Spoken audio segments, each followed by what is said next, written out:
The letter hit Henry Atkins in the chest like a bullet, not because it was cruel, not because it contained bad news, but because it contained the truth, and the truth, when you have been hiding from it long enough, carries more force than any rifle shot at close range. Abigail Morgan had written it in the careful, deliberate hand of a woman who chose every word like she was choosing which path to take through dangerous country. The paper trembled in his rough, calloused fingers as he stood in the doorway of the schoolhouse she had built with borrowed wood and stubborn will, and he read the final lines again, because he could not believe them. "I understand if you want me gone, Henry. I understand if what happened between us was a mistake you need to forget, but I will not leave your boys. Not until you look me in the eye and tell me there is nothing here worth staying for. Not until you say it to my face and mean it. Because I have watched those children come alive, and I will not apologize for loving them or for loving you." The August heat pressed down on Dust Creek, Nevada, like a heavy hand. The year was 1878, and the frontier did not forgive sentimentality. The mountains to the west were already turning purple in the late afternoon light, and somewhere behind him, Henry could hear the sound of his youngest boy laughing, actually laughing, a sound he had not heard in this house for 3 years. He had not wanted a schoolteacher. He had not asked for one. He had especially not asked for a woman who would come storming into the dry, broken silence of his life and make his sons believe that words on a page could mean something, that numbers could solve puzzles instead of just haunt a man's ledger, that the world was wide and full of things worth reaching for, but she had done exactly that. And now he stood there with her letter in his hands and the truth pressing against his ribs like a fist, and he had to decide what kind of man he was going to be. He had to decide before he lost her. To understand how Henry Atkins arrived at that doorway with a letter and a cracking heart, you had to go back 8 months, back to the bitter cold of December 1877, when a stagecoach rattled into Dust Creek and deposited Abigail Morgan onto the frozen ground with 2 leather trunks, a box of books, and absolutely no idea what she had agreed to. She had answered an advertisement placed in the Sacramento Daily Union by the Town Council of Dust Creek, Nevada. The advertisement had been written by Mayor Clifton Bray, a heavy-set man with a red face and a habit of overpromising. It had described Dust Creek as a prospering community of fine character, seeking an educated teacher of good moral, standing to serve the children of our growing population. It had failed to mention that the schoolhouse had no roof on 3 sides. It had failed to mention that the population had been declining steadily since the silver vein ran thin 2 years prior. And it had specifically failed to mention that the last teacher, a young man from Ohio, had lasted 11 days before saddling his horse in the middle of the night and riding east without leaving a note. Abigail was 26 years old. She had been educated at a women's seminary in Connecticut, the daughter of a schoolmaster who had spent his whole life pouring knowledge into children who mostly went on to plow fields and run general stores, which he never considered a failure. She had his stubbornness and his patience, which is a rare combination and a powerful one. She had come west because her father had died the previous spring, and the school where she had been teaching in Sacramento had closed when the funding dried up, and because, if she was honest with herself in the deep, quiet parts of the night, she was looking for something she could not name but felt certain she would recognize when she found it. What she found, standing in the freezing wind in front of a building that was more suggestion than structure, was Mayor Bray clearing his throat and looking at her trunks with an expression that suggested he had expected someone older and less difficult to disappoint. "It needs some work," he said, gesturing at the schoolhouse. "Some work," Abigail repeated, looking at the gap where the south wall met the roof. She could see sky, actual sky. "The children are eager," he said, which was the second lie he had told her in 10 seconds. She pulled her coat tighter and looked at the empty main street of Dust Creek, at the saloon with its faded paint and its hitching post full of weary horses, at the general store with its porch sagging on one side, at the houses scattered beyond like afterthoughts. The mountains rose clean and magnificent to the west, and the sky above them was the kind of deep blue that only exists in high desert country, and she thought, well, at least there is that. I will need lumber, she said, and glass for the windows, and a wood stove. The town council has a small budget. I will need them before Monday, she said, because that is when I intend to open. Bray blinked at her. He had the look of a man recalibrating, which was a look Abigail had grown familiar with over the years. Men often needed a moment to understand that she was not asking. She would come to understand within her first week that the children of Dust Creek were not eager. They were suspicious, and in some cases openly hostile, which she could not entirely blame them for. The frontier did not reward sitting still and reading about things that were very far away. The frontier rewarded knowing how to fix a harness, and which plants you should not eat, and how to shoot straight. Abstract knowledge felt like a luxury to children who had watched the adults around them struggle with very concrete problems. There were 14 children in her school that first week. She had organized them into rough groups by age and ability. She had taught multi-grade classrooms before in Sacramento, and the chaos of it suited something in her nature. She liked the challenge of holding many things at once without dropping any of them. But 3 children were conspicuously absent. She noticed their empty seats the way you notice a missing tooth, not because the empty space was large, but because it was in a specific place where something should have been. She asked around on Thursday afternoon after school let out and the other children scattered like quail. The blacksmith's wife, a kind woman named Della Hooper, told her about the Atkins boys while mixing a tincture for a persistent cough. Henry Atkins has 3 sons, Della said, not looking up from her work. Oldest is Caleb. He is 14. Then there is Thomas, who is 11, and the little one Eli is 7. Good boys, quiet boys. She paused in her mixing. Their mother died 3 years ago, fever. Henry, well, he is a decent man in a hard situation, and he has decided the boys do not need schooling. He needs them at the ranch. He has a ranch, cattle ranch up the North Road, not a large operation. He keeps it going. Della finally looked up, and her expression held something careful in it. He is not an unkind man, Miss Morgan. He is a man who has been broken and put back together wrong, and he does not always know it. Abigail thanked her and walked home being a room above the general store that was cold at night and loud in the morning, and she thought about that. Put back together wrong. She knew something about that. She had watched her father, after her mother left when Abigail was 9, slowly become someone who expressed love mostly through assigned reading. It had not been the worst childhood. It had just been a lonely one. She decided she would ride out to the Atkins ranch on Saturday. The North Road was not a road so much as a set of wagon ruts in the hard ground, and the morning was cold enough that her breath came out in white clouds as she urged the borrowed mare forward. The land opened up after half a mile, the scrub giving way to winter-brown pasture, and she could see the ranch house in the distance. A solid, square structure built with the kind of practical determination that had nothing in it of decoration or ease but everything in it of permanence. She heard the boys before she saw them. 2 of them were in the yard, one tall and serious-faced, one smaller and watchful. The little one was nowhere in sight. They both looked at her with the identical, measured wariness of children who have learned not to expect good things from strangers. "You Caleb and Thomas Atkins?" she asked. The taller boy, Caleb, crossed his arms over his chest in a posture that was an almost perfect imitation of adult suspicion. "Who is asking?" "My name is Abigail Morgan. I am the new school teacher." Thomas, the middle boy, squinted at her from under the brim of his hat.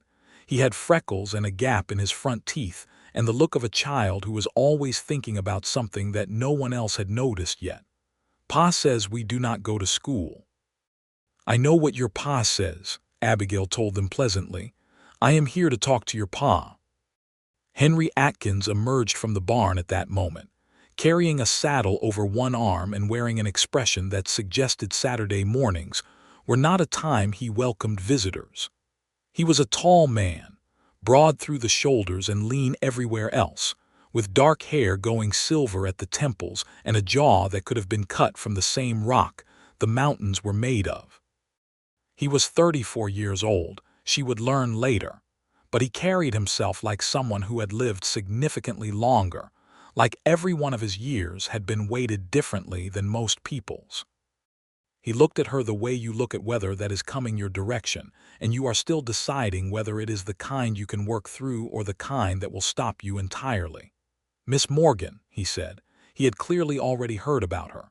This town was small. "Mr. Atkins." She dismounted with the practiced ease of a woman who had learned to ride in Sacramento and had been practicing specifically for situations like this one. "I would like to talk to you about your sons. They do not need school. They are legally required to attend," she said, which was not entirely true. Nevada had passed a compulsory education law, but enforcement in rural areas was virtually non-existent. But she said it with the calm certainty of someone whose facts were not open to debate. Henry Atkins set the saddle down on the fence rail and looked at her with eyes that were the color of dark water. "Miss Morgan," he said, "those boys work this ranch with me. What they need they learn here. Can Caleb read?" A pause. Slight, but she caught it. "He gets by." "Can Thomas do arithmetic beyond basic sums?" Another pause. "He manages." "And Eli?" she asked. "Where is your youngest? Does he get by and manage as well?" Something moved across Henry's face, a cloud of something that was not quite anger and not quite grief but had elements of both. "Eli is inside. He is not well this morning." "I am sorry to hear that." She was. She had heard about the mother. She felt the absence of her like a room where the furniture had been taken away. "Mr. Atkins, I am not here to tell you how to raise your sons. I am here because I think they deserve the same chance as every other child in this town. And I think," she added, looking directly at him because she had learned that men like this responded to directness and were quietly contemptuous of people who flinched, "I think you know that too." He said nothing for a long moment. The wind moved through the pasture grass, and a horse moved in the barn, and Caleb and Thomas watched the exchange the way children watch a thunderstorm, with fascination and an instinctive measurement of their own distance from the nearest shelter. "Monday morning," Henry said finally. "I will bring them Monday morning, but if they are needed here I will pull them." "Understood," Abigail said. And she turned and remounted and rode back down the north road before he could see that her hands were shaking slightly from the cold and from something else that she was not prepared to name yet. Monday came. So did the boys. They arrived before the other children, which she suspected was either a sign of secret curiosity or the result of Henry wanting to deliver them before he changed his mind. Caleb wore the armor of studied indifference. Thomas wore an expression of careful, contained fascination, like someone entering a room where something interesting might happen, but who was not yet willing to admit he was interested. Eli, 7 years old with dark eyes exactly like his father's and a way of watching everything from under his eyelashes, held his older brother's hand and said nothing. Abigail did not make a fuss of their arrival. She had learned long ago that making a fuss of something was the fastest way to make children retreat from it. She simply assigned them seats, handed each of them a reader and a slate, and went on with her lesson. She was teaching that morning about rivers, about how the great rivers of the continent moved and changed and carved the land over time. She could feel the 3 Atkins boys in the room the way you feel a new pressure in the air before a storm, watching, measuring. Then she did something she had learned from her father. She stopped talking about rivers in the abstract and she asked Thomas, who had been staring out the window, what the creek behind his family's ranch did to the pasture land in the spring. He blinked, looked at her, said with the automatic wariness of a child who has been caught not paying attention, "It floods the south corner. Every year. Papa has been trying to figure out how to." He stopped, looked suspicious of himself for having engaged. "How rivers carve their paths over time," Abigail said, "is exactly what makes your creek flood that corner. Would you like to understand why?" Thomas Atkins, 11 years old, who had been sitting in school for approximately 40 minutes with every defensive wall up and reinforced, looked at her with something that was not yet interest but was at least the edge of it. "Maybe," he said carefully. "That was how it started. It did not happen quickly because nothing real happens quickly." Caleb remained suspicious for the better part of 3 weeks, which she respected. 14-year-olds were at an age where they could sense when they were being managed, and they resented it deeply, and she did not try to manage him.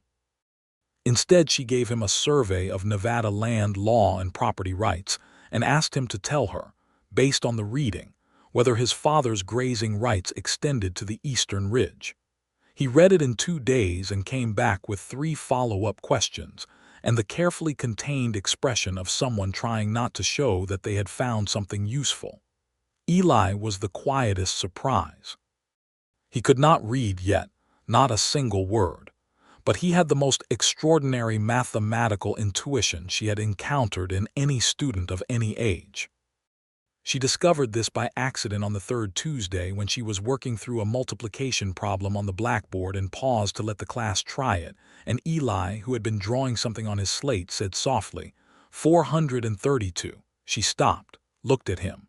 "What was that, Eli?" He looked up, startled to have spoken. "The answer, it is 432. It was. She had not finished writing the problem. She stared at him for a moment, then very carefully said, "Can you tell me how you got that?" He could not explain it in words. He never really could. She would learn over the next several months. The numbers moved through him the way music moves through some people, not as a skill but as a native language. She began giving him problems that were well beyond his age level. He worked through them with quiet, absorbed concentration, his dark eyes moving over the numbers the way other children moved their lips over unfamiliar words. She did not tell Henry any of this directly, not at first. She was aware that she had been given a tentative permission that could be revoked, and she did not want to push. But she began to understand, over those winter weeks, that Henry Atkins drove his boys out every Monday morning in the wagon and sat outside for the first few minutes, as if bracing himself for the sound of them coming back out. And then he drove away and came back at 3 o'clock, and the expression on his face when his boys ran to the wagon was one of the most complicated things she had ever seen on a human face, something between relief and a grief he was not finished with yet. In January, there was a blizzard. Not the modest, dusty snowstorms that Dust Creek occasionally received, but a true mountain blizzard that came down from the north with no warning and turned the world white and howling in the space of an hour. 3 of the children lived close enough to run home before it got bad. The rest 11 children, including all 3 Atkins boys, were trapped. Abigail had a wood stove and a cord of wood, which was more than adequate. She had dried beans and crackers in a tin she kept on her desk for her own lunches, which she parceled out carefully. She had blankets from the supply closet, intended for the coldest mornings, which she pulled out now and distributed. She was not afraid of the situation. She had survived worse in the abstract, but there was something about the look on the smaller children's faces that focused her completely. She told them stories, not from books. She had learned young that some situations required a different kind of story than the kind that lived in books. She told them about the great explorers who had crossed this very land 50 years before, who had been caught by exactly this kind of weather and had survived by making fire and keeping each other warm and deciding not to be afraid. She told the stories with the kind of steady, vivid detail that pulls children out of their own heads and into somewhere else entirely. Eli Atkins fell asleep against her arm at some point in the middle of the night, his weight small and trusting, his breathing even and soft. She looked down at his dark hair and felt something large and quiet move through her chest like the tide. Caleb was awake across the room, sitting against the wall with his knees drawn up. She caught his eye in the firelight, and for a moment, just a moment, the armor was gone. He looked like what he was, a 14-year-old boy who had been carrying too much for too long and who had found himself unexpectedly somewhere warm.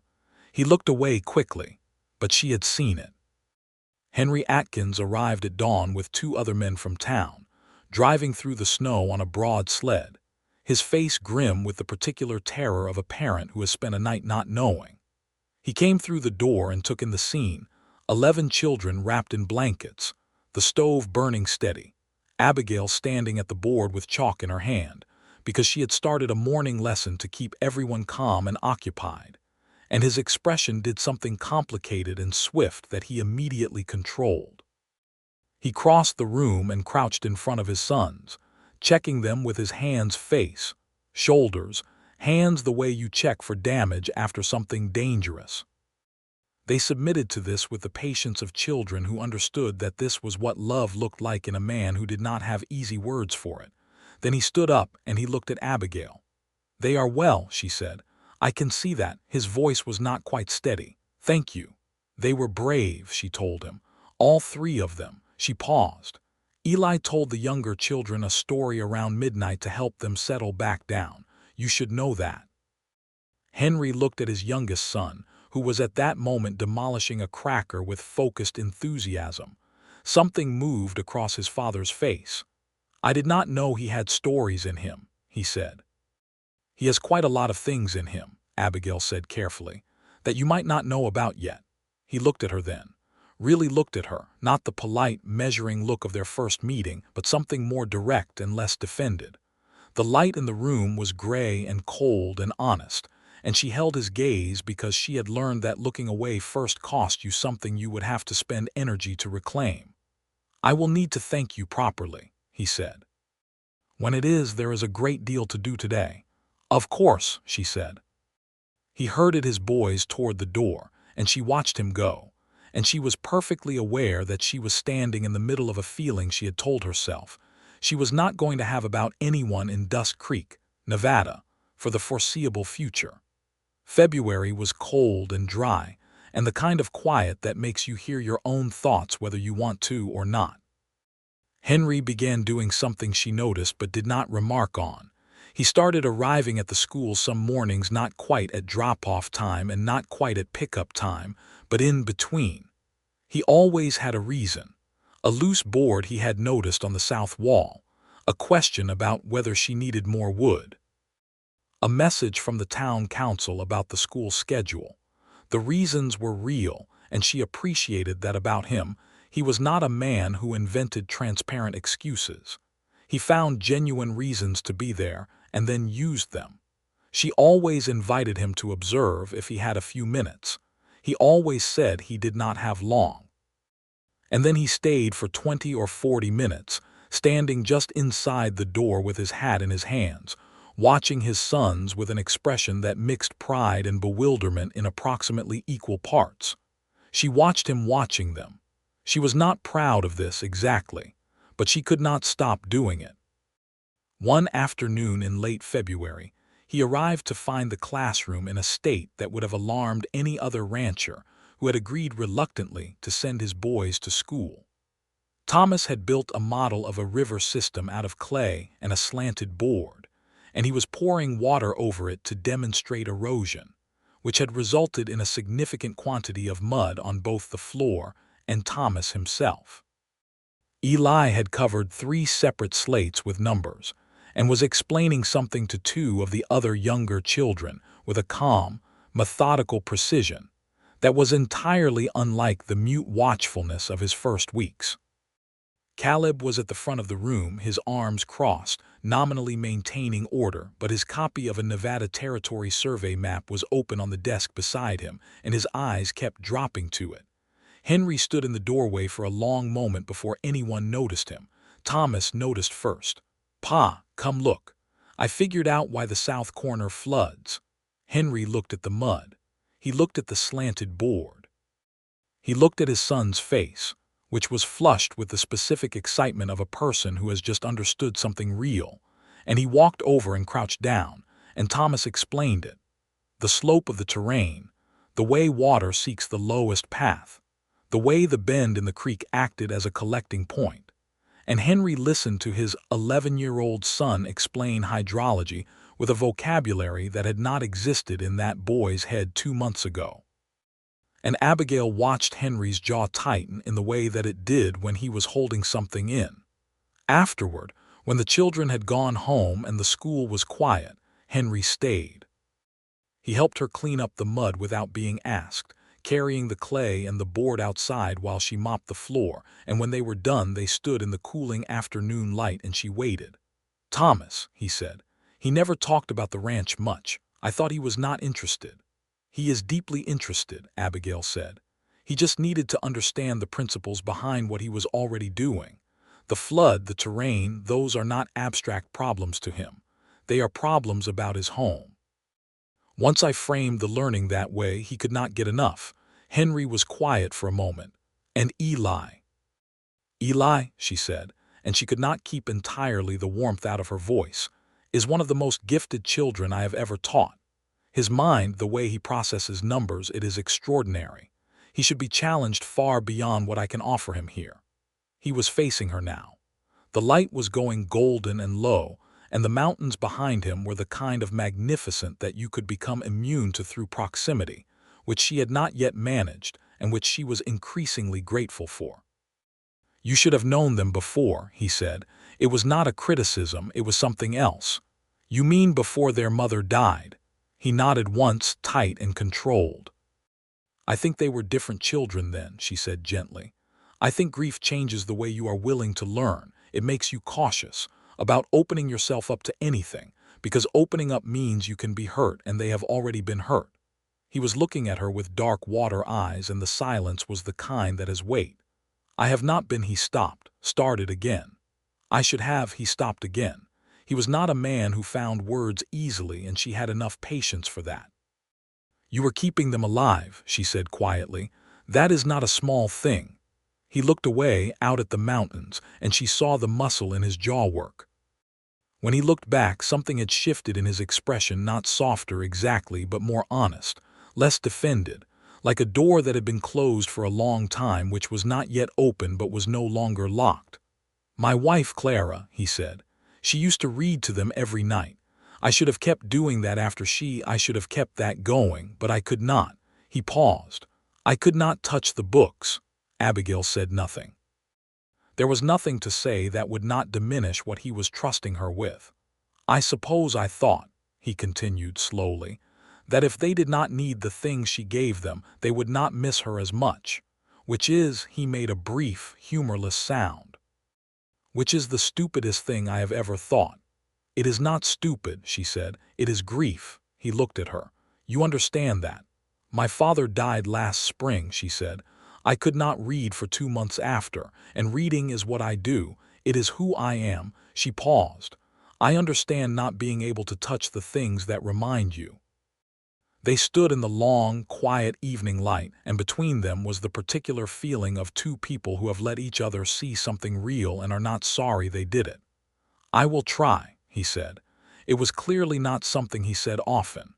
To read to Eli at night. He is at the age where he stopped himself. "Where he still wants to be read to," she finished, because he clearly needed someone to finish that sentence without it being a failure. "Yes," he said. His voice was low and roughened. "That is a good thing," she told him. "That is a very good thing, Henry." She used his first name without planning to. It was out before she could reconsider it, hanging in the air between them, and he did not correct her or pretend he had not noticed. He simply looked at her for one long, still moment, and then picked up his hat from the desk where he had left it and put it on, and said he would bring the boys in the morning, and he left. She stood in the empty schoolroom with her hands pressed flat on the desk, and her heart doing something she was not going to describe to anyone, least of all herself. Spring came to Dusk Creek the way it always did in high desert country, abruptly, and with total commitment. The brown land went green almost overnight, and the creek behind the Atkins ranch flooded the south corner exactly as Thomas had predicted, though this year Thomas watched it with the satisfied expression of someone who understood a mechanism, rather than the helpless frustration of someone subject to one. Abigail rode out to the ranch to see it. She told herself it was a professional visit. She had been encouraging students to observe natural processes in the field, and this was a natural process. But she was honest enough with herself, on the long ride north, to acknowledge that she was looking for any reason to be on that property. Henry was in the south pasture when she arrived, knee-deep in the edge of the flood, assessing the damage with the focused practicality of a man who has dealt with this particular problem many times. He looked up when he heard her horse, and something moved briefly across his face before he controlled it. Thomas appeared from behind the barn and ran to her, delighted, and walked her through the entire flooding phenomenon with the enthusiasm of a scholar presenting his thesis. She asked intelligent questions and made admiring noises, and was entirely sincere about it, because Thomas's transformation over the past 3 months had been one of the genuine joys of her year. When Thomas finally ran off to check on something, she found Henry standing a few feet away, watching her with an expression she had not seen on him before. "What?" she said. "He used to be afraid of the flood," Henry said. "Every year he would not go near it. And now he talks about flood plains and soil composition." He said it with a kind of wondering disbelief, as if he was still recalibrating for the person his son had become. "He talked to me last night for an hour about possible diversions, engineering solutions. He had drawn diagrams." "He is brilliant at spatial reasoning," Abigail said. "It is not just the ranch. He wants to build things. You should encourage that." Henry was quiet for a moment. Then, "You see them differently than I do. I see them as students." "You see them as their father who is trying, and not always," he stopped. "Succeeding," she offered gently. "I was going to say, not always confident he is doing it right." She looked at him in the spring light, the flood moving past behind him, the mountains still capped with snow against the blue sky, and she thought, this man has been alone in his love for a very long time. Not because the love was absent, but because there was no one to turn it toward except 3 boys who needed so much of it and could not reflect it back the way a partner can. "You are doing it right," she said. "You may not believe that, but I am telling you plainly. Those boys are good, and they are becoming better, and the goodness comes from you. I am just helping them access what is already there." He held her gaze and she held his, and the moment stretched past the point of comfortable and into the territory of something acknowledged without being named. "Will you stay for supper?" he said. It came out like something he had been building up to for a while and had finally decided to release. "The boys would," it would be, he exhaled. "I would like it if you stayed." "Yes," she said. She did not qualify it or soften it or pretend she needed to think about it. "I would like that." Supper at the Atkins ranch was a revelation. It was not a refined meal. Henry made a good, solid beef stew that he clearly cooked with the same practical determination he brought to everything else, and the boys set the table with the mechanical efficiency of children who had done it thousands of times without ceremony. But there was something at that table that she felt like warmth in the room, all 4 of them present and alive and talking, which she understood had not always been the case. Thomas had brought his diagrams to the table and wanted to discuss them. Henry, to his considerable credit, engaged seriously. Caleb contributed with the careful, considered tone of a boy who was not yet ready to be openly enthusiastic, but whose genuine interest kept breaking through the surface of his composure. Eli ate with focused efficiency and then tilted his head at her and said, without preamble, "Miss Morgan, do you know what a prime number is?" "I do," she said. "Can you name all the ones up to 100? She did in order. He listened with his head tilted, checking them against something in his mind with the precision of a machine. When she finished, he nodded once, satisfied, and went back to his stew. Henry caught her eye across the table with an expression that was the closest thing to helpless amusement she had seen on that controlled, reserved face, and she bit her lip against a laugh and felt something bright and specific unfurl in her chest. After supper, she helped with the dishes. It was a practical thing, not a romantic one. There were simply a lot of dishes, and Henry washed while she dried, and it was more efficient with 2 people.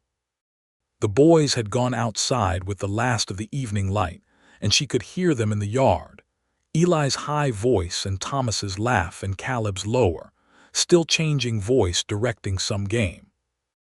Henry passed her a bowl and their hands were in close proximity, and she was acutely, unwillingly aware of his hands, large and careful, the hands of a man who worked hard but was not rough with things. "They would not do that," he said, nodding toward the window and the sound of the boys. "Play together. Laugh like that, not for a while." He was looking at the window, "not since Clara." "They were waiting," she said softly, "for someone to give them permission." He looked at her then. "You did that. You gave them that." "They gave it to each other. I just reminded them it was available." He shook his head slightly. He was close enough that she could see the silver in his hair and the lines at the corners of his eyes and the way his jaw worked when he was holding something in.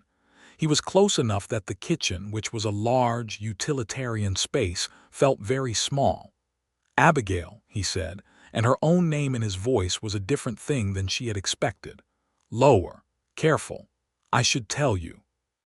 Whatever he was going to tell her was interrupted by Eli appearing in the doorway, face flushed and bright-eyed, to report that Thomas had found a bird's nest with 3 eggs in it, and did anyone want to come and see? Because Eli had a theory that the number of eggs was determined by available food supply, which he wanted to discuss. Abigail looked at Eli. Then she looked at Henry, who was standing with a dish towel in his hand, and an expression that was somewhere between frustrated and deeply fond. "We will finish this conversation," he said quietly, and it was not a question. "Yes," she said, "we will." She rode home in the dark with the stars very bright and very close, and the mountains black against the sky, and she thought about all the things that were coming toward her like weather, and she did not look away from any of them. March brought change of a different kind. A man arrived in Dust Creek in the 2nd week of March by the name of Garrett Vale, tall, well-dressed in the manner of someone who had money and wanted it noted, representing a mining company out of San Francisco that was investigating reports of a new silver deposit in the eastern ridges beyond the ranching land. He was charming in the specific way that made Abigail immediately cautious, which was to say that his charm was aimed strategically rather than given freely. He took a room at the saloon and spent his first week being extremely friendly to the mayor and moderately friendly to everyone else and visibly uninterested in anyone who could not help him. He was interested in Henry Atkins, specifically in Henry's grazing rights and the property boundaries of the Atkins Ranch, which abutted the Eastern Ridge country. Abigail heard about this from Della Hooper, who heard everything in Dust Creek the way a good antenna receives signals, quietly and completely. "He wants Henry to sign over access rights," Della said, "through the ranch to the ridge. He is offering money for it, decent money by what I hear." Abigail thought about the property rights survey she had given Caleb back in January. She thought about the maps. She thought about the careful attention Caleb had paid to those documents and the follow-up questions he had brought her, questions about easements and land rights and what constituted legal right of passage. She went to Henry that evening after school. She did not want to go to him, she told herself, for personal reasons. But the personal reasons were there like background noise she could not entirely eliminate. She went for practical ones. He needed to know what he was signing if he was going to sign anything. Henry was on the porch of the ranch house when she arrived, sitting in the still cool spring evening with a cup of coffee and the kind of expression she had learned to read as the face of a man with a problem he had not solved yet. He did not look surprised to see her. "You heard about Vale," he said. "I heard about Vale." She dismounted and tied her horse and came up on the porch, and he brought her a cup of coffee without asking if she wanted one, which she appreciated. "Have you looked at your deed records?" "I have not looked at them in years." "Caleb has," she said, and watched Henry's eyebrows move. "He has been studying property law since January. He knows your land boundaries better than you do, I suspect." Henry was quiet for a moment. Then, "How did that happen?" "I gave it to him as a reading assignment because he was too smart to be occupied by what the other 14-year-olds were working on, and I thought land law would interest him because it was practical." She paused. "I should have told you. I apologize for that." "Do not apologize," Henry said. There was something tight in his voice that was not anger. "He talked to me about it last week. I thought he had been reading almanacs. I did not know it was that thorough." "He drew a map," Abigail said. Henry closed his eyes briefly. When he opened them, he was looking at the mountains, which were catching the last light. "Vale is offering good money for a permanent easement that would give the mining company vehicular access through your south pasture and along your creek, which would ruin your water supply and destroy the grazing land you depend on," she said. "Caleb can explain this better than I can. But the short version is that the easement as described would effectively end your cattle operation within 3 years." Henry said nothing for a long moment. The evening moved around them, quiet and honest. "He should have been studying contracts," Henry said finally. "He has been," she said. "He asked me for a copy of the Nevada Territory mining regulations in February. I found one in Sacramento and had it sent." He turned and looked at her.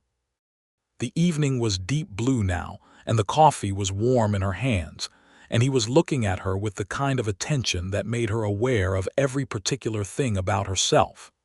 The way she was sitting, the warmth in her face, the fact that she was using her first name for him inside her own head with complete consistency, and had been for quite some time.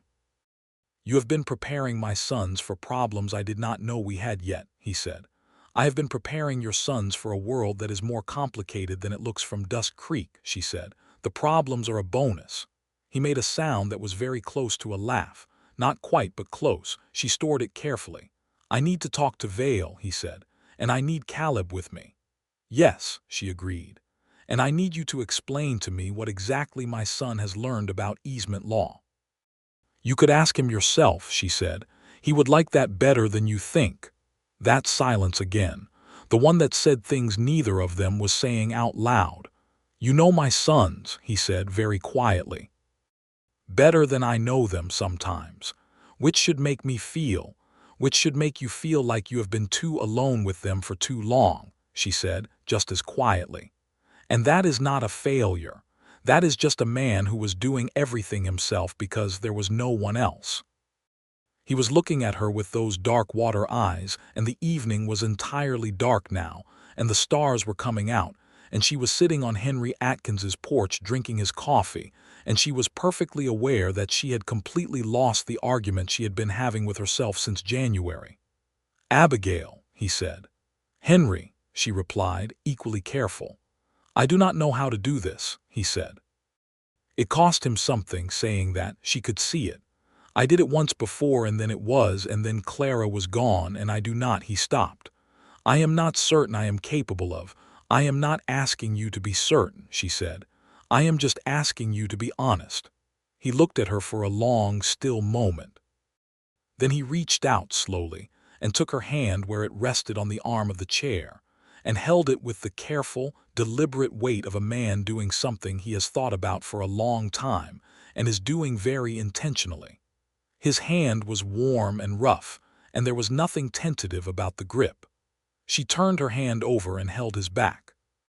They sat there in the dark on the porch of the ranch house with the mountains around them and the stars coming out one by one, and they did not say anything for a while, because sometimes the most important things do not need words immediately. April was the month that almost undid everything. Vale did not give up easily. He came back with a revised offer, higher money, and a document that his lawyer had written in language designed specifically to obscure what it was doing. He brought the document to Henry at the general store in front of half the town, which was a calculated move. A man who could afford it might not want to appear to be refusing money. Henry had Caleb with him. Caleb Atkins, 14 years old, read that document in the middle of the general store in front of Garrett Vale and the mayor and 6 other Dust Creek residents, and he identified 3 separate clauses that were not what Vale had described them as, including one that would have surrendered not just easement rights, but a permanent right-of-way that would have given the mining company the legal ability to expand their access indefinitely. He read them out loud. Vale's pleasant expression went through several rapid changes. He looked at Henry, then at Caleb, then at Abigail, who was standing near the door because she had been in the store when this began and had stayed because she was not going to leave. "The boy is misreading the language," Vale said smoothly. "These are standard legal terms." "I can explain the terms," Caleb said, with a steadiness that made Abigail's chest ache with pride. He did not raise his voice. He did not perform. He simply, methodically, explained each clause and what it actually meant, drawing on the Nevada Territory mining regulations and the property law he had been studying for 4 months. Henry watched his oldest son do this. Abigail watched Henry watch his son. Vale left Dust Creek the following week. He did not sign any agreements. Henry came to the school that afternoon and told Abigail what happened, which she already knew from half the town having told her the same story with varying levels of dramatic embellishment. He told her quietly, standing in the empty schoolroom after the children had gone, turning his hat in his hands in the way he did when he was working up to something. "Caleb told me," he said, "that you gave him the mining regulations specifically because you thought there would be someone like Vale eventually." "I thought it was a possibility," she said. "Your land borders valuable country. It was going to be a target." "You were protecting my family," he said. "I was teaching your son," she said. "Your son protected your family. That is not the same thing." He set his hat down on the desk with a quiet, deliberate motion. He crossed the room to where she was standing, and he stood close enough that she could see the dark detail of his eyes and the lines of his face and the careful, controlled way he was holding himself, which was the way of a man who does not trust himself to be casual about this. "I am not very good at this," he said. "At saying, say it anyway," she told him. He put his hands on either side of her face, very gently, in the careful way of a man handling something he is terrified of breaking, and he looked at her for a long moment that contained everything: the grief and the guarded years, and the slow spring and the boys and the porch, and the hand-holding, and the slowly building thing between them that had been building since December, and could not be put back in the box it had come from. And then he kissed her, quietly and deliberately, the way he did everything with complete intention and no performance. She kissed him back. When they separated, his hands were still on her face, and her hands had found his wrists, and the afternoon light in the schoolroom was the warm gold of late April, and it was very quiet. "I should have done that before now," he said. "You needed time," she said. "I needed you," he said, which was the most unguarded thing she had heard him say, and she could see it cost him the same as it would have cost anyone to say a true thing that left you entirely without cover. "You have me," she said simply. They were not theatrical about what was growing between them. Henry was not built for public displays, and Abigail had enough self-awareness to understand that in a town this size, discretion was both practical and respectful, particularly given that she was the school teacher and certain appearances mattered for the work she was doing. They were careful. They were honest with each other, which is harder than discretion and more important. He came to the school on Friday afternoons when there was no immediate work pressing on the ranch, and they walked along the creek together while the boys ran ahead, and they talked about books, about the land, about Clara, carefully, not always. But when it came up she did not avoid it because she understood that the way through grief is through it, not around. About her father. About the life she had had in Sacramento, and the life he had built here in the dust, and the cold, and the extraordinary openness of Nevada. She learned that he had come west from Missouri at 19, which was young, and that he had built the ranch with a man named Dermott who had died of a snake bite in the 2nd year, which had been a dark chapter he did not dwell on but did not hide. She learned that he had met Clara at a harvest dance in the small settlement that had not yet grown into Dust Creek, and that they had been happy for 9 years with everything that happy means and all the complicated dailiness of it, and that her death had been sudden and complete, and had left him with 3 sons and a grief that he had been carrying like a second body. She told him about Connecticut and the seminary and her father's school and the children she had taught in Sacramento, And about the moment she had read the advertisement in the paper and felt something pull at her like a tide, which she had decided to follow even though it made no practical sense. "I am glad you followed it," he said, one evening in early May, sitting on the porch with the mountains burning orange in the sunset. "I am too," she said. His hand found hers on the arm of the chair. May brought Eli's 8th birthday.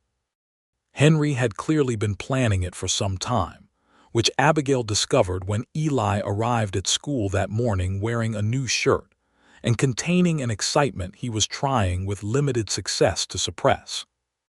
At the end of the school day, Henry arrived with a cake that Della Hooper had made a real cake, not a simple pan bread, and all 14 children sang a birthday song in the schoolroom, and Eli received this with the expression of a child who is receiving the exact right amount of attention, enough to feel seen, not so much that it was overwhelming. After the other children left, it was just the Atkins family and Abigail, and Henry presented Eli with a small wrapped package that turned out to be, when Eli opened it, a leather-bound journal and a set of pencils. "For your numbers," Henry said, "so you have a proper place for them." Eli looked at the journal. He opened it. He ran his fingers over the blank pages with the expression of someone encountering a cathedral. Then he looked at his father, and his father was looking at him, and whatever passed between them in that moment was private and complete, and Abigail felt the specific honor of being allowed to witness it. Then Eli looked at her. "Did you tell him?" he asked. "About the numbers. Your father notices more than you think," she said. Eli considered this. Then he went to Henry and leaned against his side in the way that small children do when they are expressing something too large for words, and Henry put his arm around his youngest son and held him with the contained, fierce gentleness of a man who has learned not to take anything for granted. Abigail watched this and thought, "I am in love with this family. All of them." The thought arrived with no drama and no surprise, as if it had been true for a while and was only now being formally acknowledged. In June, a letter arrived from the Wells Fargo district office informing Abigail that the school's funding for the following year was being reassessed and that her position might not be renewed.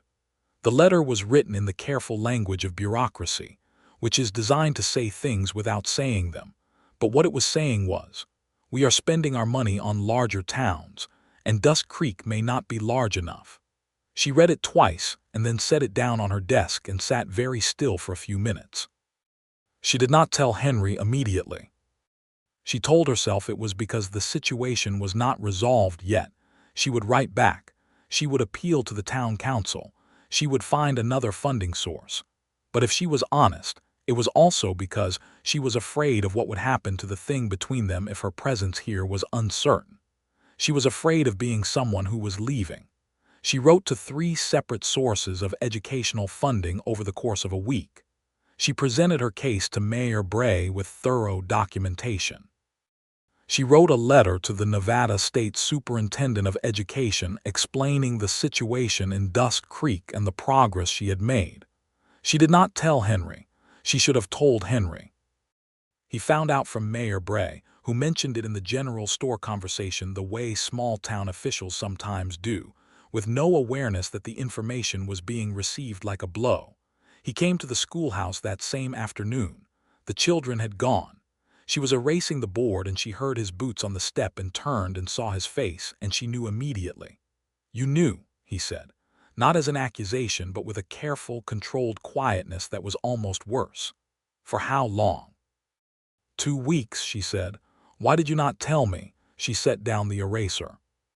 She was aware that there were several perfectly defensible answers to this question, and she chose not to give any of them because none of them were the true one. "Because I was afraid," she said, "of being someone who was uncertain, of being something you could lose." He looked at her for a long moment. "Abigail, I have been losing things my whole adult life. I did not need you to protect me from the possibility of it." "I know that," she said. "I was protecting myself." Something shifted in his expression.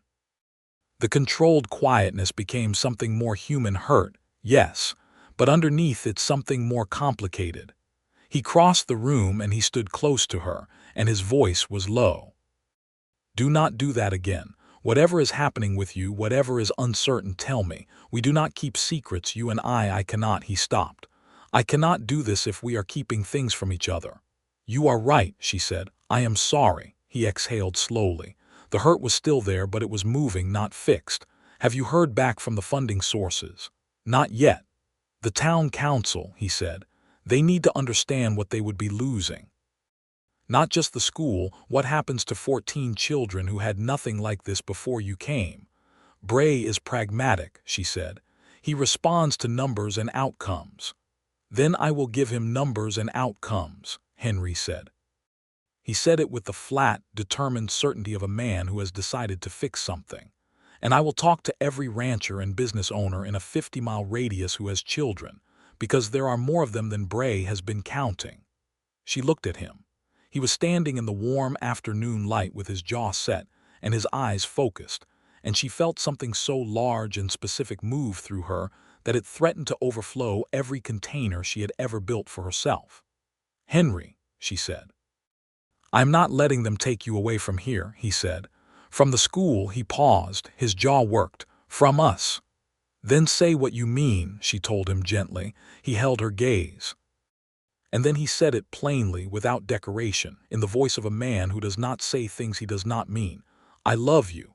I'm not good at saying it, and I have been circling it for months, but I am saying it now. I love you, and I am not interested in losing you, and I am asking you to stay."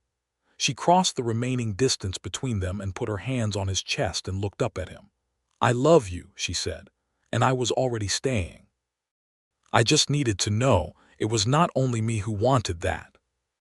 He kissed her then, in the late afternoon light of the schoolroom, and held her with both arms in the straightforward, complete way of a man who does not hold things halfway. The summer was the best kind of busy. Henry spent June making the rounds of every settlement within riding distance, talking to families, making his case. He brought Thomas with him on some of these trips, which turned out to be strategic genius. Thomas's ability to explain, with clear passion and practical examples, what learning about the physical world had done for his understanding of the land they all worked, was more persuasive than any speech Henry could have given. Farmers and ranchers responded to the idea that education could make their children better at the work already in front of them. Caleb accompanied them on 2 occasions and explained the property law angle. The number of ranchers who nodded with dawning concern when they understood how a literate, legally informed landowner was harder to defraud than an illiterate one was significant. Abigail received a letter from one of her funding sources in late June, a partial grant from a charitable educational foundation based in San Francisco that was specifically seeking to expand education in rural Nevada territories. It would not cover everything, but it was significant. The town council agreed to supplement. Mayor Bray, who was a pragmatic man and who had spent several evenings being very thoroughly lobbied by Henry Atkins, and who had also received a letter from the Nevada State Superintendent's office expressing interest in Dust Creek School as a potential model for rural education programs, agreed to a 2-year guarantee of support and a promise to seek additional territory funding. The school was secure. Abigail received the news on a Thursday morning and went directly to the ranch to tell Henry, not waiting for Friday, not waiting for a convenient time. She rode the north road at a gallop and found him in the field mending a fence line, and she called out to him from the horse, and he looked up and saw her face, and he was moving toward her before she dismounted. She told him. He listened, and then he took her face in his hands in the way that had become familiar and dear, and he looked at her with dark water eyes that were, she noted with something tender and enormous, not entirely dry. "Good," he said roughly. "Good." She laughed and he laughed, which was now a thing he did, a full, actual laugh, and she thought about that for a moment. The man she had met in December standing in the yard with his armor on, and this man standing in the summer field with his hands on her face and his eyes bright. The changes worked both ways. She was different too. She was more rooted. She had come west looking for something she could not name, and she had found it, and it had turned out to be several things simultaneously. The work, and the boys and Henry, and the particular way the mountains looked in the early morning, and the feeling of being somewhere that needed what she could give and where what she needed in return was available if she was willing to receive it. In August, a Sunday afternoon in the warmth of summer, Henry asked her to marry him. He did it on the porch in the evening with the boys inside. He had clearly been planning it and equally clearly had not planned exactly what to say, which she found entirely correct. He had the ring, a plain gold band that had been his grandmother's, which he told her this with the expression of a man who has been carrying something precious and is finally giving it to the right person. "I want you to be their mother," he said. "I want you to be my wife. I want you to stay on this porch for the rest of your life if you are willing to do it." He paused. "I know this is not a conventional courtship and I know I am—" "Yes," she said. He blinked. "I had more, Henry," she said. "Yes." He put the ring on her finger. It fit. She thought, of course it does. He kissed her, slow and thorough, and then the door behind them flew open and Eli appeared, clearly having been listening through the window, with an expression of triumphant confirmation. Thomas was right behind him, grinning with the full force of his gap-toothed smile. Caleb appeared last, leaning in the doorway, and his face was the face of a 14-year-old who was not going to publicly display his feelings about this but whose eyes were bright. "We knew," Eli announced. "We knew for a long time." Henry looked at his sons, and his sons looked at him, and Abigail looked at all of them, and the evening gathered around them warm and complete. They were married in September, by the circuit preacher who came through Dust Creek every 6 weeks, in the open yard in front of the schoolhouse, because Abigail wanted her wedding to be in the place where she had found her purpose and Henry had wanted whatever she wanted. All 14 of her students came. Della Hooper cried at a volume that she did not appear to find embarrassing. Mayor Bray gave a speech that was longer than necessary but sincerely felt. Half of Dust Creek was there, which when you added in the outlying ranches and homesteads amounted to approximately 60 people, which was more than anyone had expected. Caleb stood up with his father. Thomas had been charged with managing the flowers, which Abigail's students had gathered from the surrounding meadows, and he had organized them with the systematic efficiency of a natural engineer.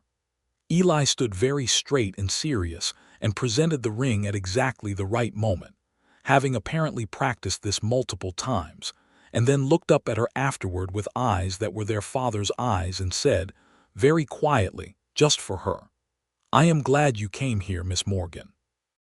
"Mrs. Atkins now," she said softly. He considered this. He nodded once.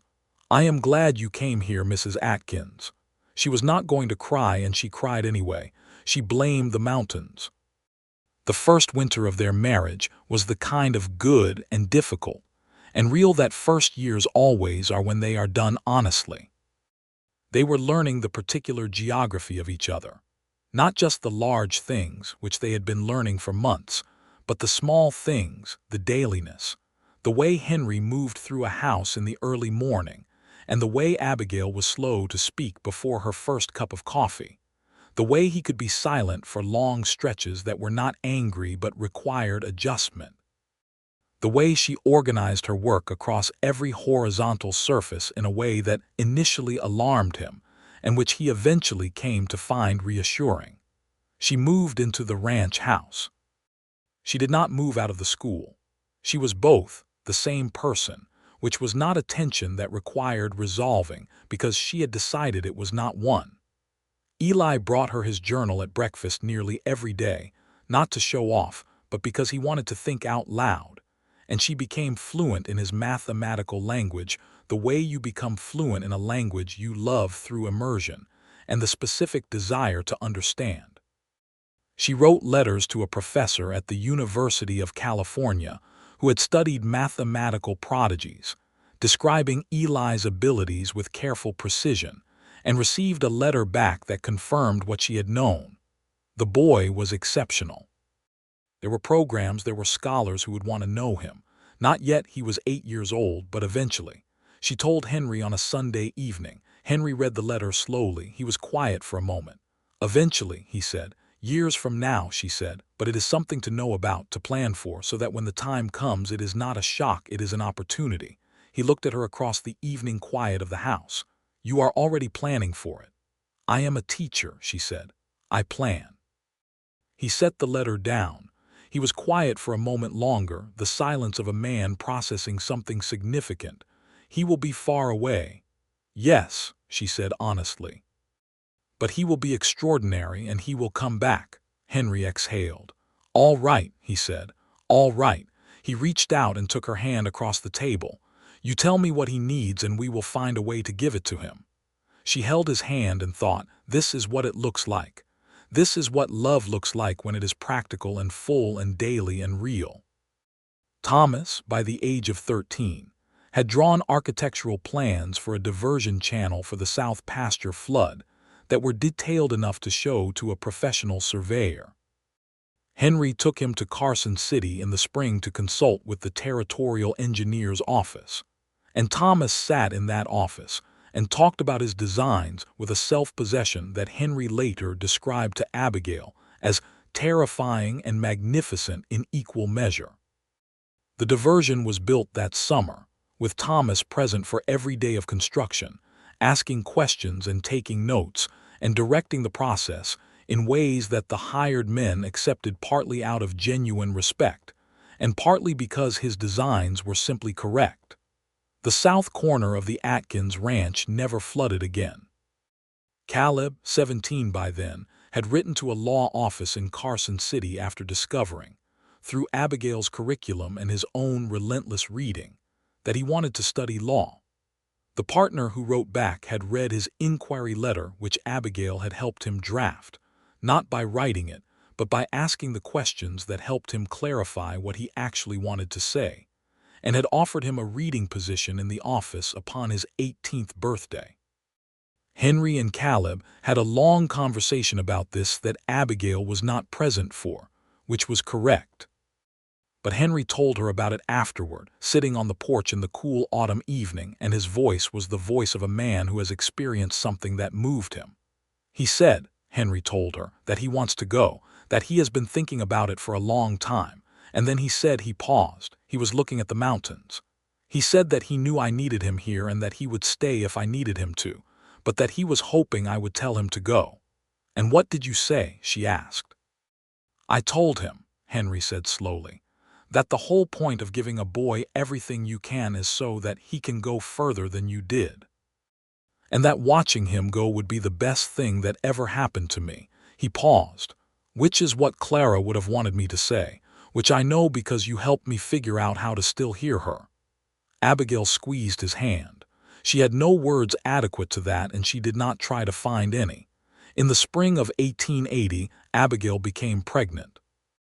The discovery arrived on a morning in March when she was, appropriately, in the middle of a school lesson about new growth in desert ecosystems, which she recognized as the kind of poetic coincidence that life occasionally produced without being asked. She felt the certainty of it the way you feel the shift in air pressure before a storm, certain, before any visible evidence. She told Henry that evening. He was in the barn when she found him, and she told him plainly, the way she had learned to tell him things, without preamble or softening. He went still in the way that large, contained things go still when something too significant to immediately process has occurred.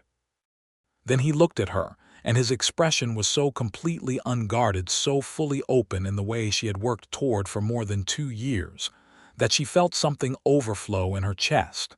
A baby, he said, as if confirming the reality of it. A baby, she confirmed.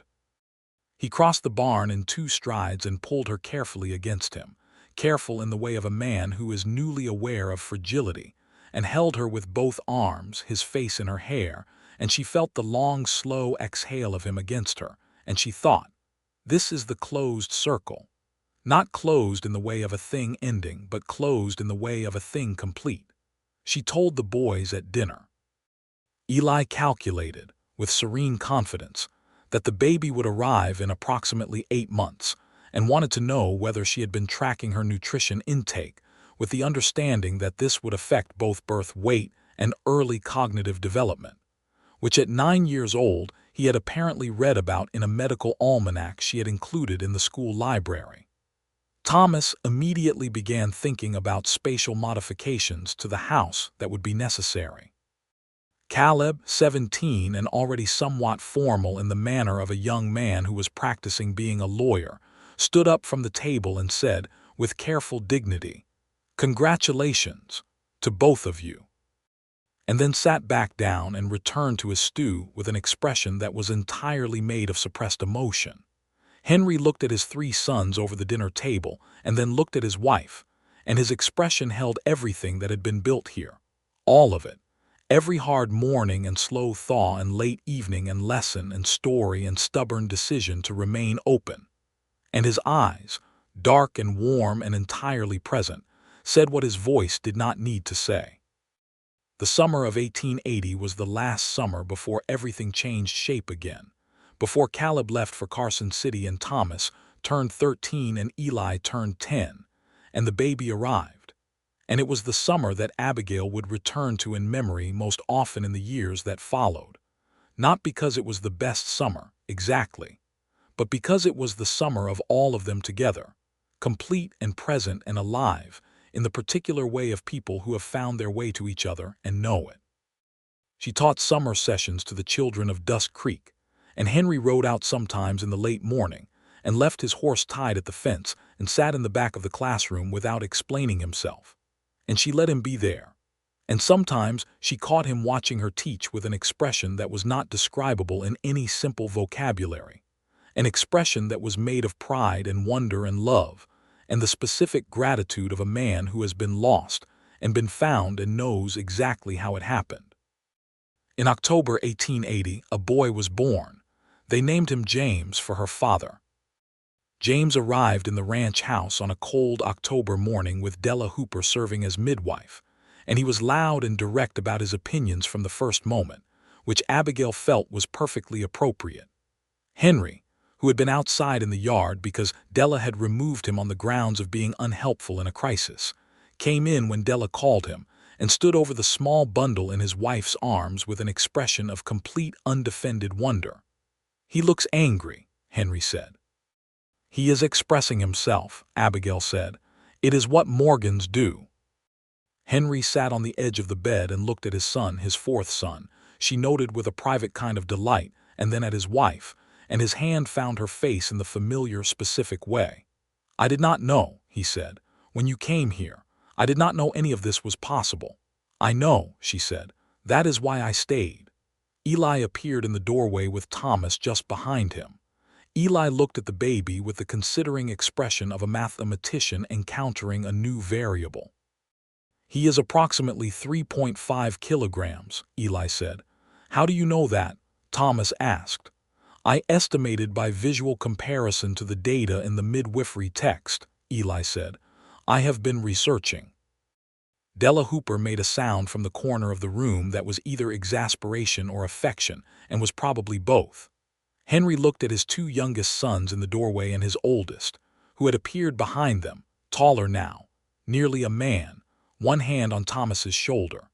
Henry looked at all of them, and at the woman in the bed who had come to Dusk Creek with 2 leather trunks and a box of books, and the kind of stubborn courage that does not announce itself, but simply continues in any weather. He did not say anything, because there was nothing adequate to say.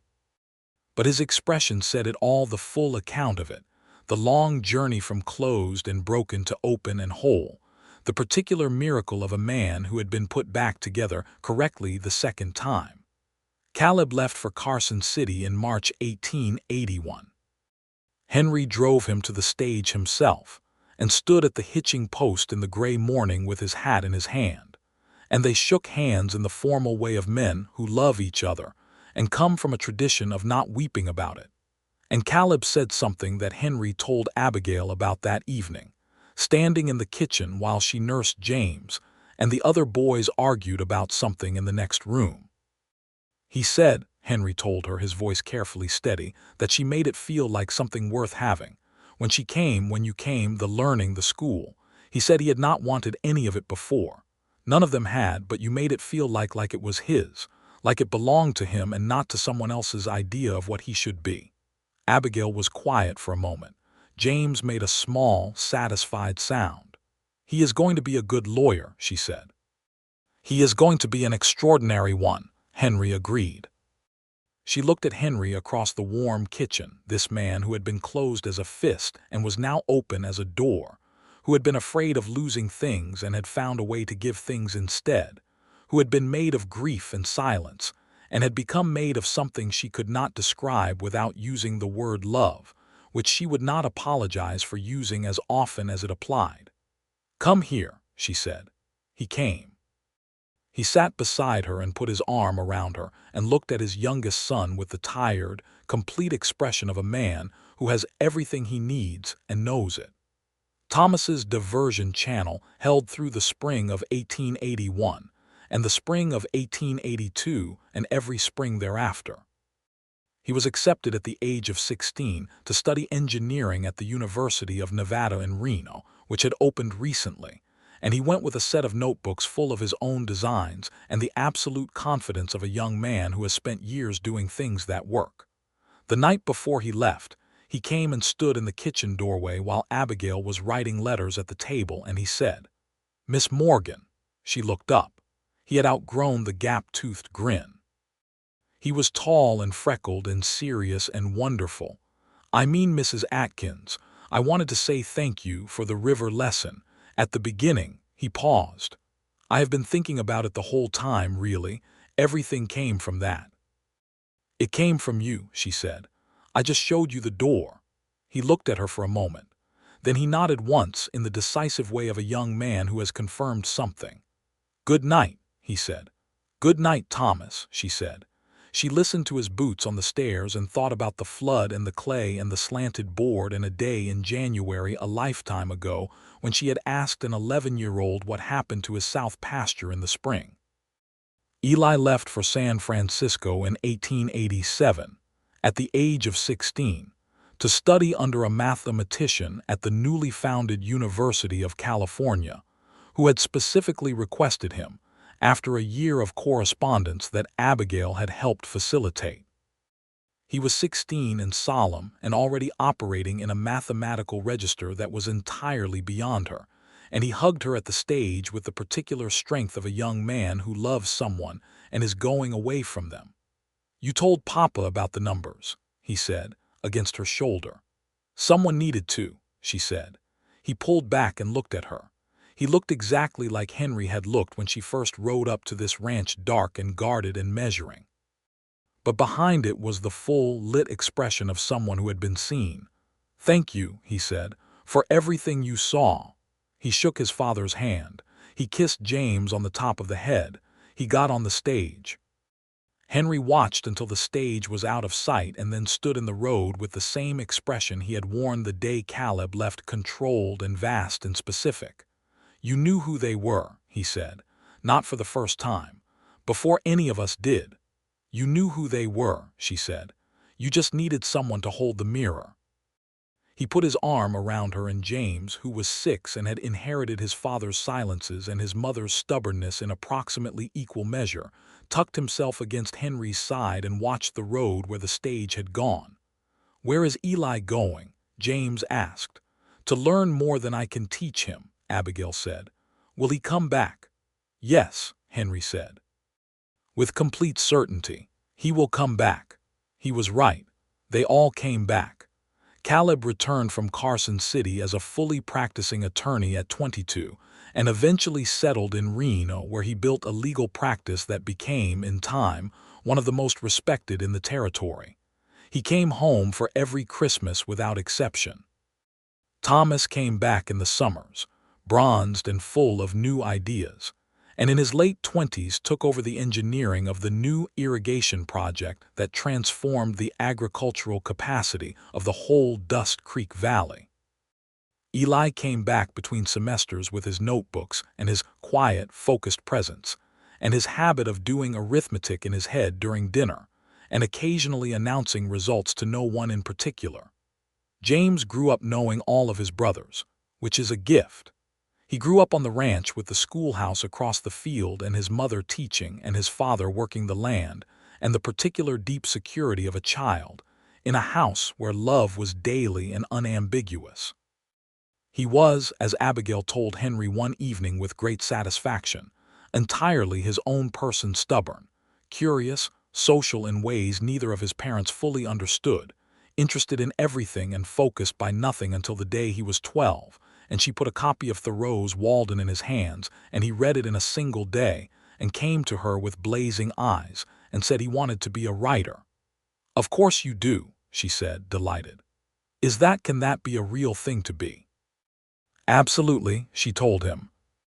Henry heard this exchange from the next room and smiled against the rim of his coffee cup with the private expression of a man who has spent 10 years watching the people he loves become fully themselves and has never recovered from the joy of it. In 1892, the schoolhouse in Dust Creek was officially designated a Territory Model School, recognized by the Nevada State Department of Education as one of the examples for rural educational program design. A representative from Carson City came to inspect it and wrote in his report that it demonstrated exceptional outcomes in student achievement and community investment, attributable to long-term dedicated instruction and deep community integration. Abigail read this report at the kitchen table while Henry read over her shoulder with his chin near her ear and his coffee in his hand. "Long-term dedicated instruction," he said. "I have been here 15 years, she said. "I suppose that qualifies." He set down the coffee and turned her face to his and kissed her, which he had never stopped doing with the same deliberate intention as the first time. She kissed him back, which she had never stopped doing with the same complete willingness. "Stay another 15, he said. "I intend to," she said.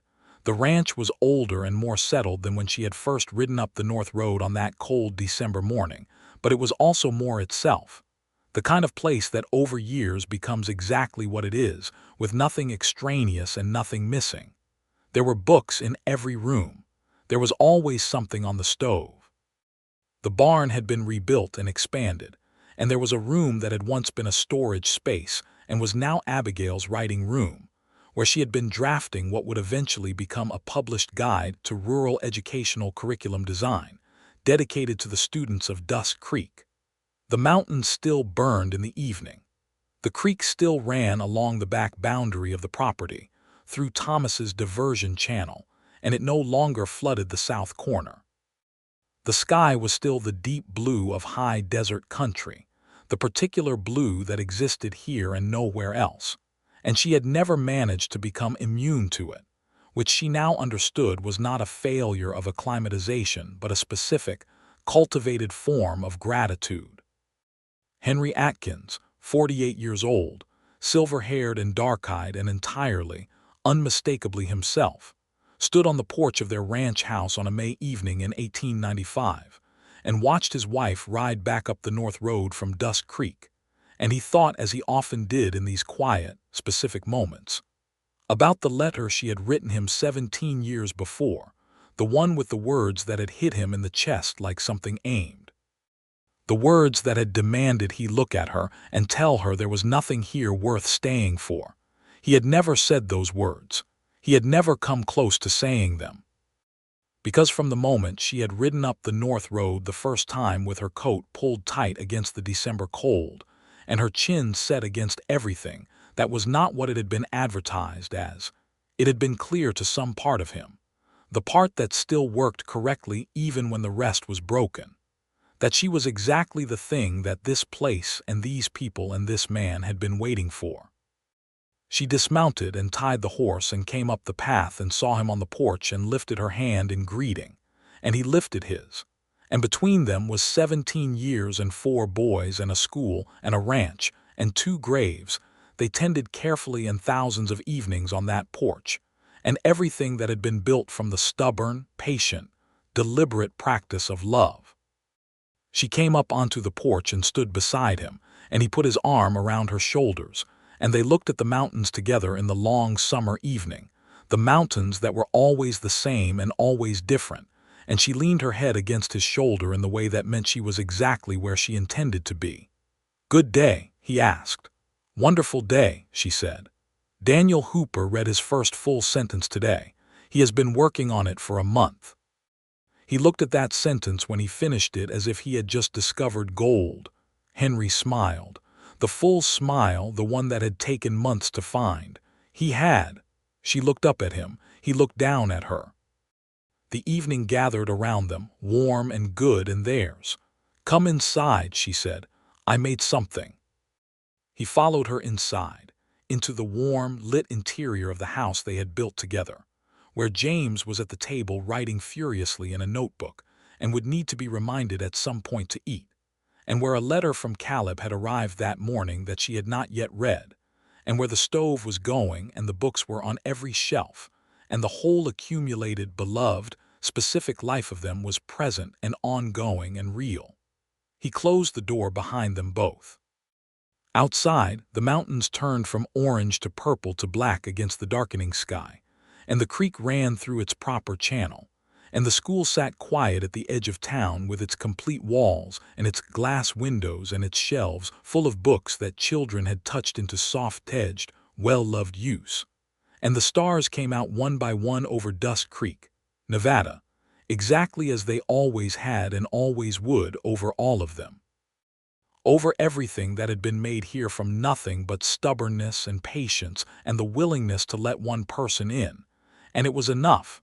It was more than enough. It was everything.